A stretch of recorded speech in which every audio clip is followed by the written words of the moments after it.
Hello friends, how are you?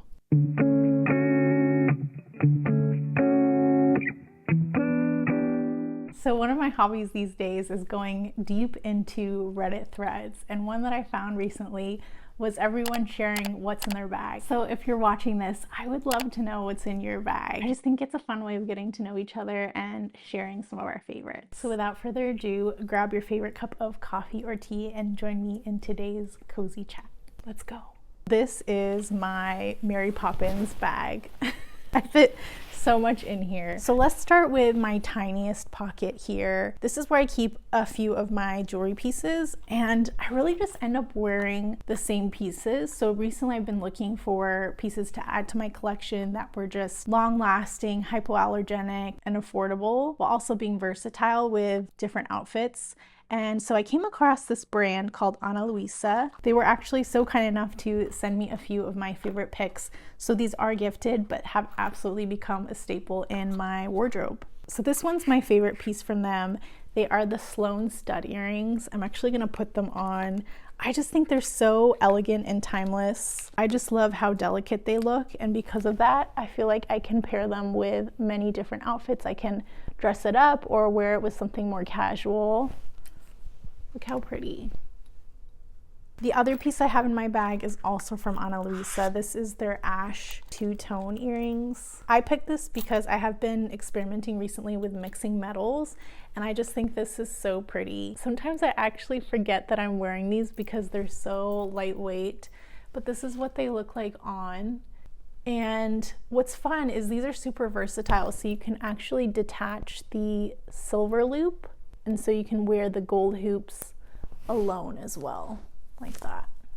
Or you can add the loop and it looks like this. So again, another piece that I feel like goes with any outfit. It can be something more informal or something more elevated, and I think it just really completes the look. So super pretty. I'll leave a link in the description box in case you want to check them out.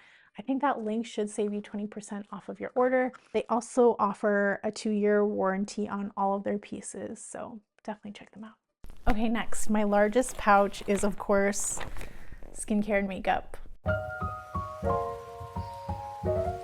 So first is a face mist. This is from Pyunkang. It's their Calming Moisture Mist. I keep this one nearby just to spray on my face throughout the day, and this was actually a lifesaver, especially when my skin was super sensitive, dry, and acne prone. I just wanted to focus more during that time on hydration and sort of rebuilding my skin barrier. And I feel like, especially as we move from colder months to more warmer months here in the States, I tend to gravitate less towards those heavier, milky sort of sprays and more towards something that is focused on hydration, something more watery, and just something that is going to calm and hydrate the skin. I found that actually with increased temperature, it can tend to kind of exacerbate my sensitive skin conditions, making my skin feel more itchy, more tight, just more irritated. So having a calming mist on hand was actually really helpful during that time. Also, my apologies in the difference in lighting. I live in Seattle and it looks like it's about to thunderstorm, so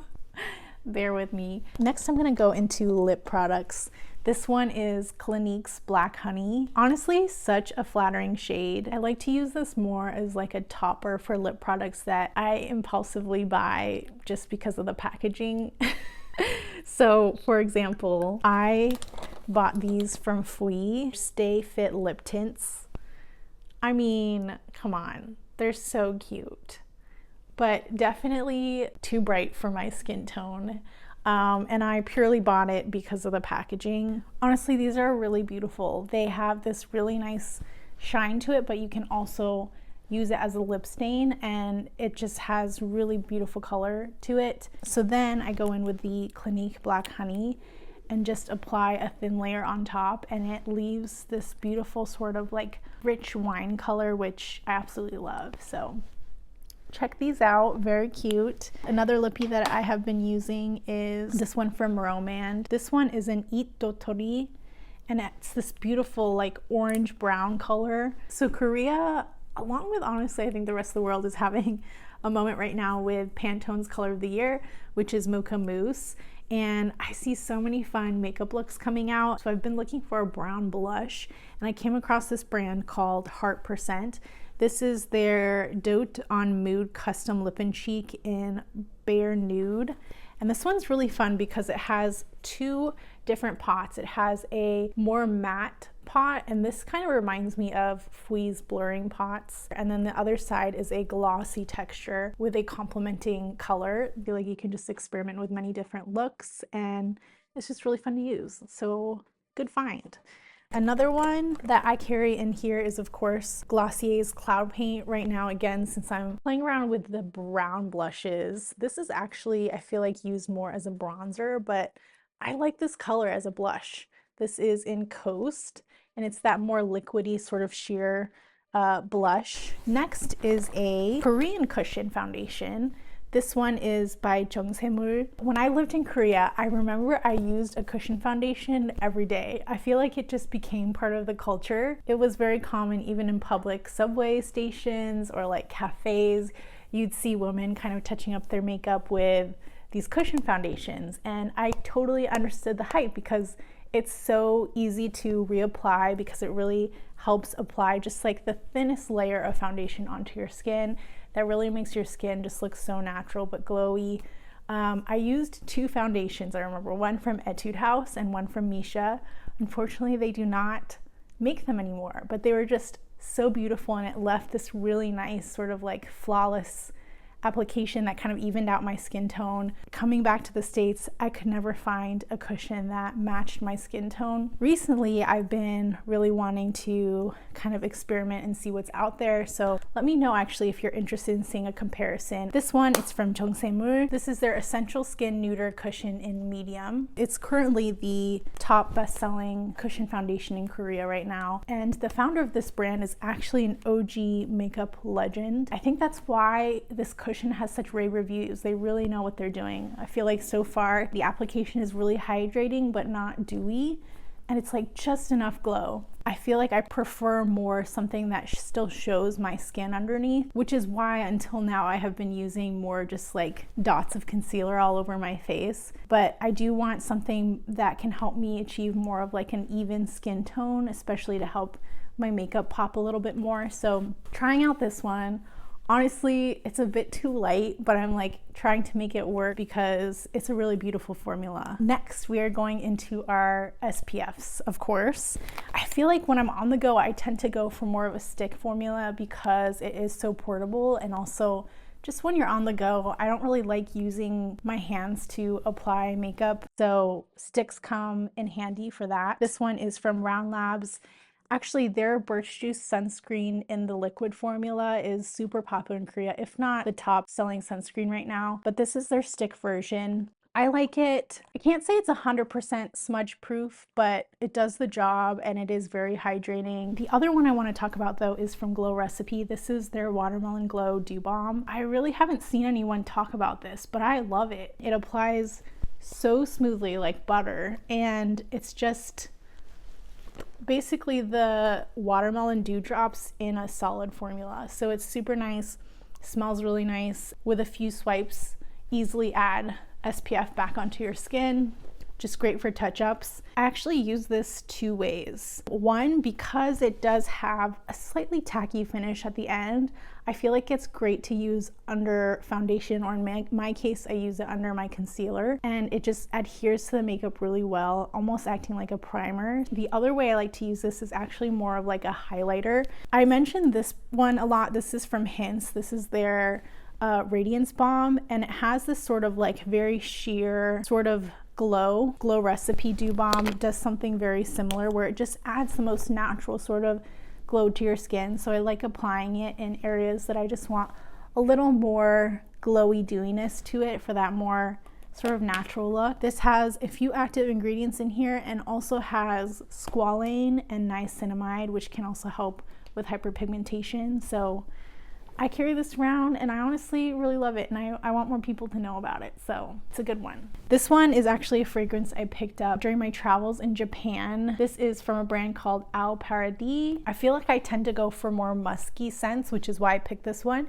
but it still is very fresh. It has bergamot, mandarin, nutmeg, red pepper, and what I love is that it's also very long lasting and has this nice staying power to it. Next, we're gonna move on to the rest of the stuff in here. I always carry a journal and a book. I feel like journaling has always been a habit that I could rely on either for stream of consciousness writing or even just jotting down ideas for videos. It's just a way to just get my thoughts out of my head and onto paper. And there's something very grounding about writing on paper. So I always like to keep a journal on hand. This book that I'm revisiting, this is 4,000 Weeks.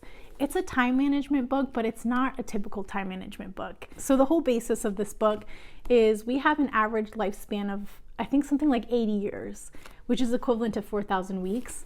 And so somehow putting that into numbers, it's really quite sobering because you realize, oh, our time actually is very limited. And so this book kind of talks about how we fall into these productivity and efficiency hacks and we try to do more with the limited time that we have. We end up doing more, but not necessarily the things that actually matter to us.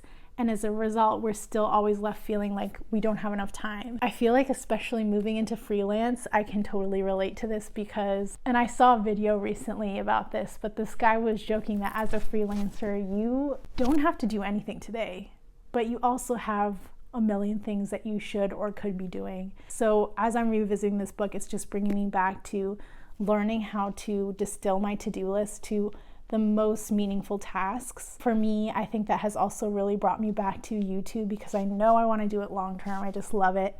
And so it's kind of given me also the confidence to start getting back into YouTube and just the things that are meaningful in my life. So moving on to the last three things in here. This is my absolute favorite purchase from last year, the Fujifilm X100 6. I've actually been trying to bring this with me more on errands and work sessions just to document more of my everyday life, and I absolutely love playing with the film simulations on this. Fujifilm just has beautiful color to it and it just makes it so fun. Honestly, one of my favorite cameras and has really renewed my love for photography. Other practical things I have in here, this just has my hard drives in it for editing and just really nice case, free napkins from Panera.